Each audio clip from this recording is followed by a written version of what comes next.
This is Pressers by FedNet, where news conferences from the United States Congress become podcast episodes for your listening on your time. House Republican conference leaders held their weekly news conference on April 8th.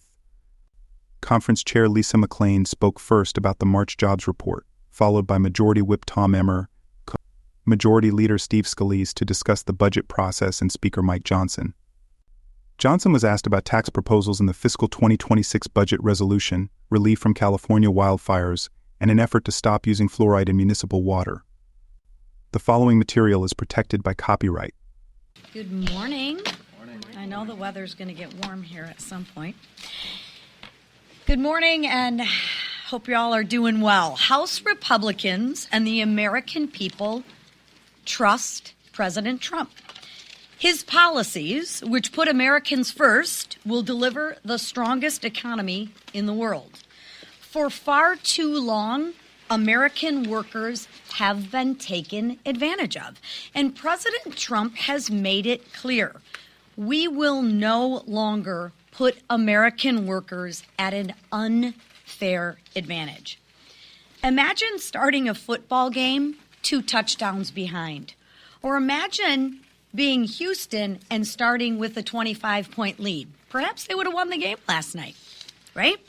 For the past 50 years, that position the United States has actually been in. That is the position that the United States of America has been in for the past 20-plus years. Think about it. Across 132 countries and more than 600,000 products, U.S. exporters face higher tariffs 2/3 of the time. That is the definition of unfair and completely unacceptable. Remember, the goal is to level the playing field, and the president is already bringing our trade partners to the table. Look at Vietnam and Japan. Already, businesses have started adjusting and restructuring. They are investing in America. The president has secured $5 trillion of investments in the United States in his first 2 months, including my home state of Michigan, where Apple announced their intentions to launch a state-of-the-art manufacturing academy. This is proof that president's negotiations work.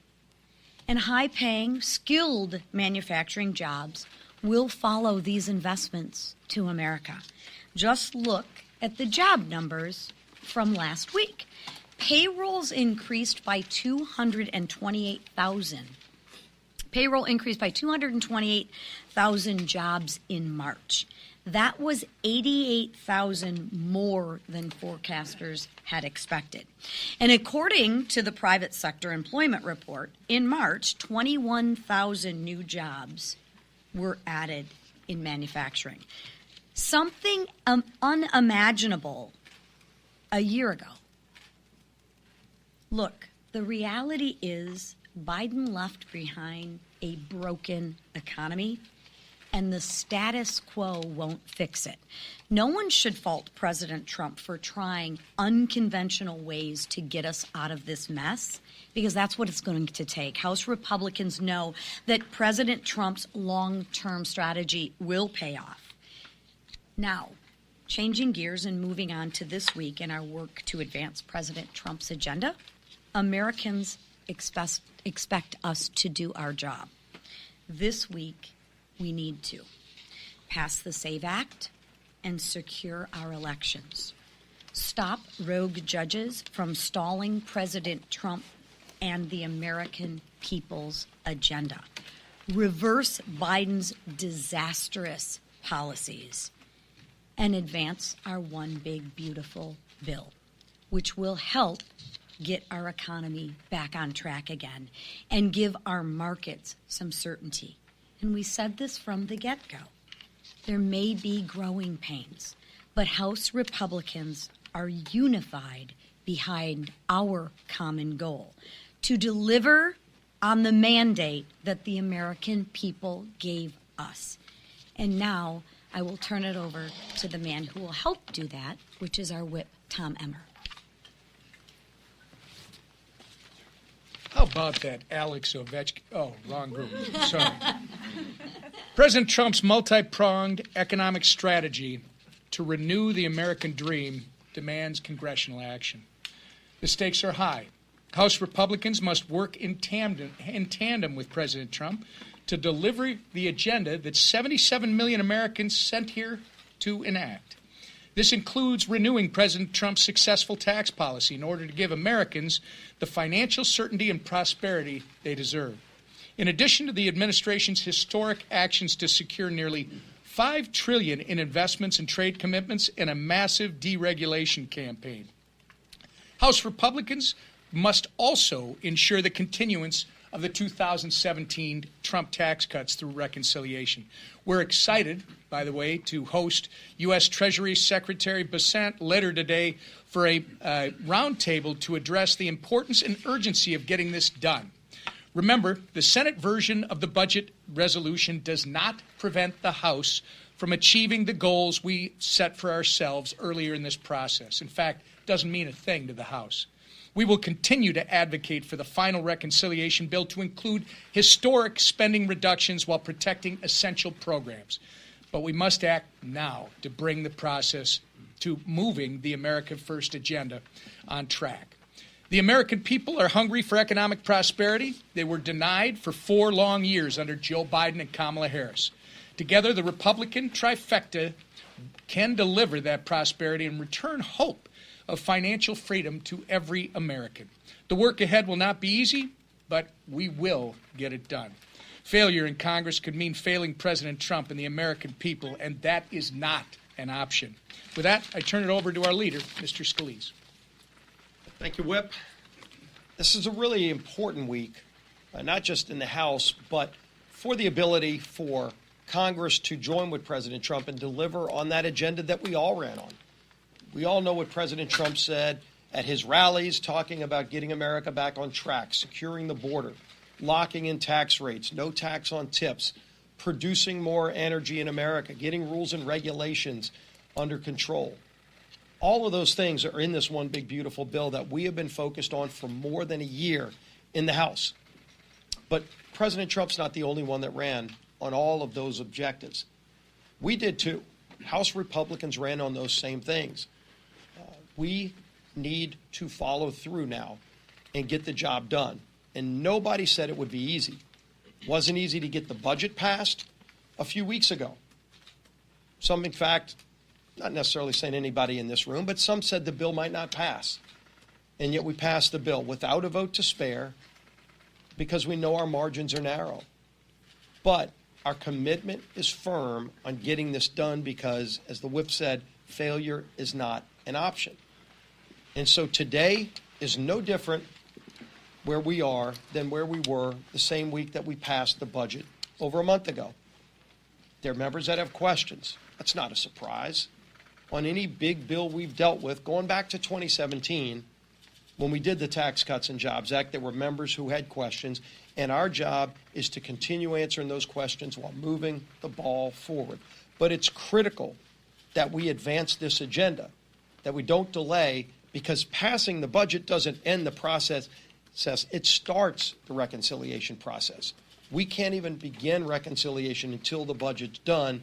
And if some people think we can just wait for the Senate to catch up to the House, we could talk all day about the fact that they're not against what we're trying to do. They just haven't gotten to that point. The months of meetings and negotiations that we've had in the House, the back and forth with CBO that we have done, which, by the way, has yielded some really big improvements in the CBO scoring. Some of it is just coming in from the initial scoring from the CBO because we disagreed with their numbers, but we didn't just yell and scream. We went back to them, and we're now getting CBO to give us better numbers on the savings that we'll achieve from things like work requirements and some of the other reforms that we all agree upon. But we cannot delay. The country can't afford for us to delay a month or longer to wait on the Senate getting where we are. We've got to continue to move forward. And the bill that we have before us allows us to do that. It allows us to achieve all the savings that we laid out in the House bill. It allows us to achieve all the border security we laid out. It allows us to achieve all the things we want to do to stabilize the tax code. But think about this, because people are watching the markets, and that's understandable. There is trillions of dollars on the sidelines, and I've heard this from so many people in different industries all across the country, trillions of dollars that are not looking at tariffs, that are looking to see what Congress does on the tax code. And they're not going to make those investments until they see a stabilized tax code that doesn't expire at the end of this year, but in fact gets renewed for 10 years, ideally permanently, to lock in tax rates so you don't have a massive tax hike on the country. And we need to remove that uncertainty. The president can't do that. Congress needs to do that, House and Senate combined. So the president is all in. You saw his Truth Social post yesterday. We're all in as well. And yes, members will continue to raise questions. We're going to continue working through that process, but we can't stop the advancement of our agenda. Democrats don't want this economy to turn around, but we do. We ran on it. We're committed to it. And our leader in that effort is our Speaker, Mike Johnson. Thank you. Rarely do I get to raise the podium level, but I'm going to take great pleasure in doing that. Thank you. Yes, that's right. It was too low for me. Everybody knows that for the record. Hey, good morning. Glad to have you all here. It's a very, very busy week on Capitol Hill, as you know.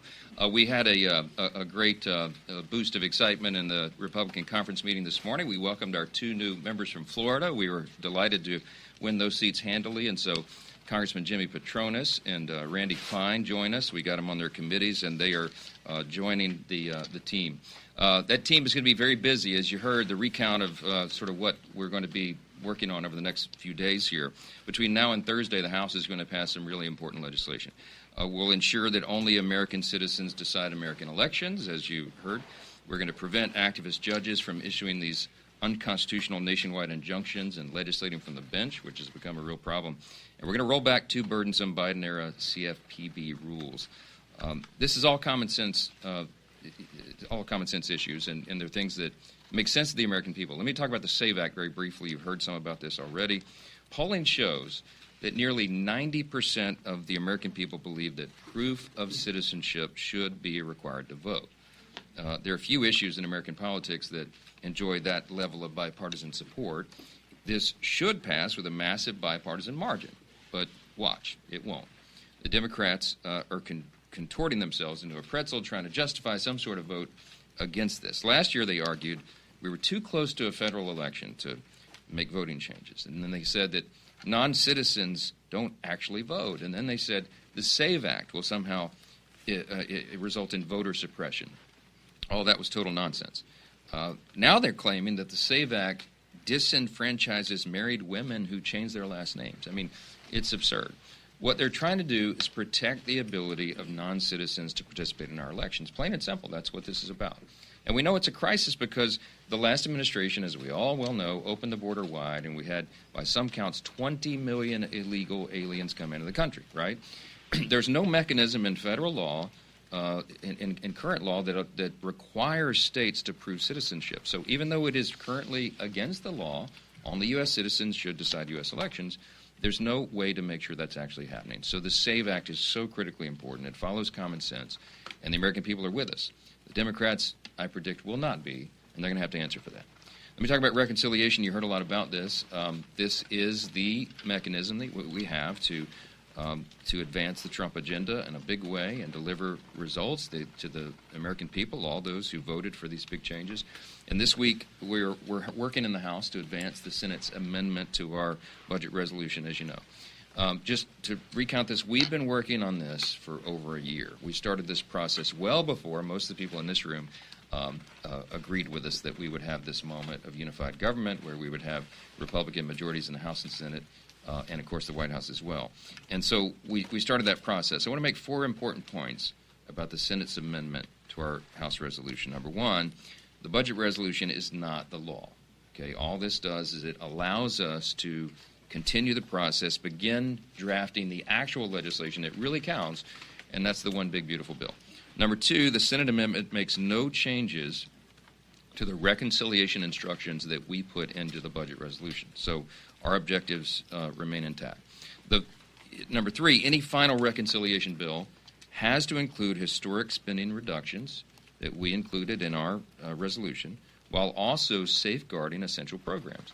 And you've heard a commitment from us over and over that will happen, and the President has said it himself over and over as well. The 4th point is that reconciliation will be a collaborative process between the House and Senate. You're going to see the Republican Party and both chambers working together as one team. I know that's a rare occasion, and people don't really know what that looks like, but we're actually going to do it this time. The House is not going to participate in an us versus them charade. We won't do it. To secure and accomplish our mission, we got to be working together and rowing in the same direction, and I'm fiercely committed to doing that, and so is Leader Thune and our members on both sides. Passing this amendment just allows us to get off the sidelines and get on the field and start this game. It's the kickoff, so to speak, with one of my football metaphors, and we've got to get this done. Republicans have an historic, once-in-a-generation opportunity to deliver relief to hardworking families and set our country back on the path of prosperity. The American people desperately need us to take this action, and we will. As we wrote in a letter to our conference this weekend, time really is of the essence. There's a lot of pressure points that are outside of our control but are forcing this action. We're months away from the X-date on the debt limit. The border security resources are being diminished. Markets are unsettled, and the largest tax increase in American history is set to hit families and businesses at the end of this year if we do not act.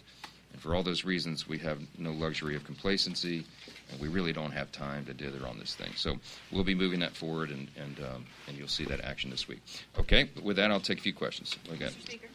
A question on 2 tax proposals that are being talked about at the White House. Just want to get your official comment on them. One, a 40% millionaire surtax is still being talked about over there.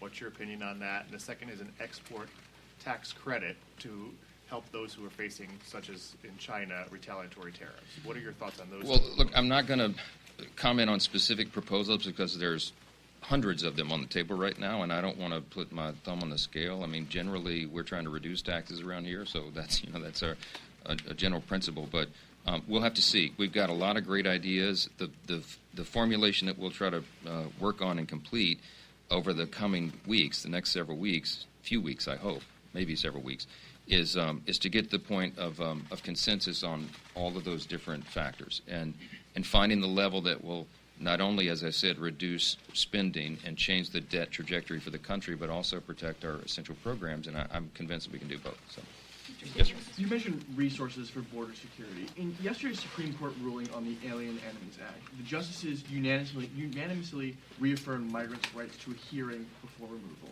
Should Congress allocate additional funding to the judiciary to address a possible backlog of cases and to ensure potential deportees get due process?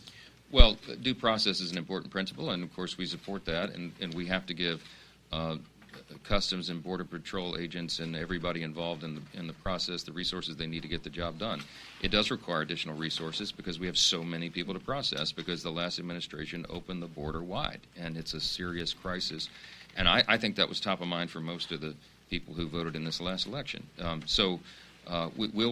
We don't know what the specifics are yet. We do applaud the ruling for the Supreme Court. The most important principle that came out of that is that they said that you can't go venue shopping for this. They're going to return that back to the court in Texas where it belonged, and I think that's a very important step. The reason that we're passing the No Rogue Rulings Act this week is because we're concerned about this, what really is a constitutional crisis. And you've heard the stats, but I think it's 62%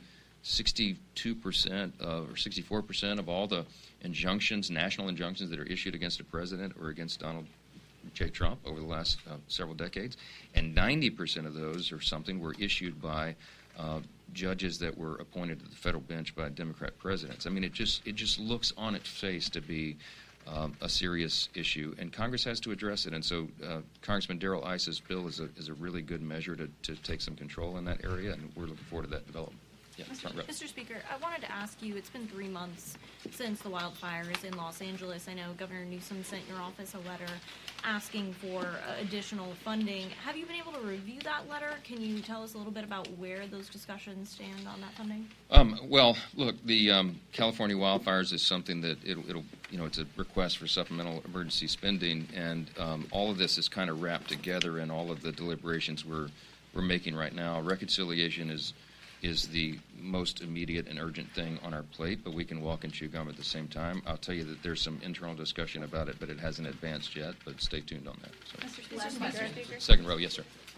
HHS Secretary Barbara Kennedy has now put in a call to the CDC to stop putting fluoride in drinking water. I want to get your thoughts on that, as health advisors have constantly said that they advise against that.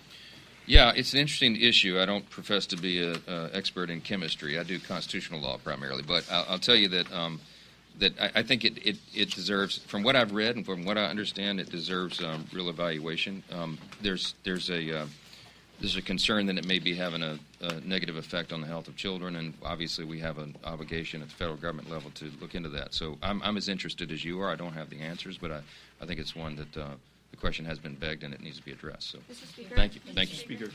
This program is copyrighted by Federal Network, Incorporated, and provided only for informational and educational purposes. Unauthorized reproduction, distribution, or use of this episode without expressed written permission from FedNet is prohibited. Thanks for listening to this FedNet podcast. You can watch live action from Congress on our YouTube channel at FedNet TV.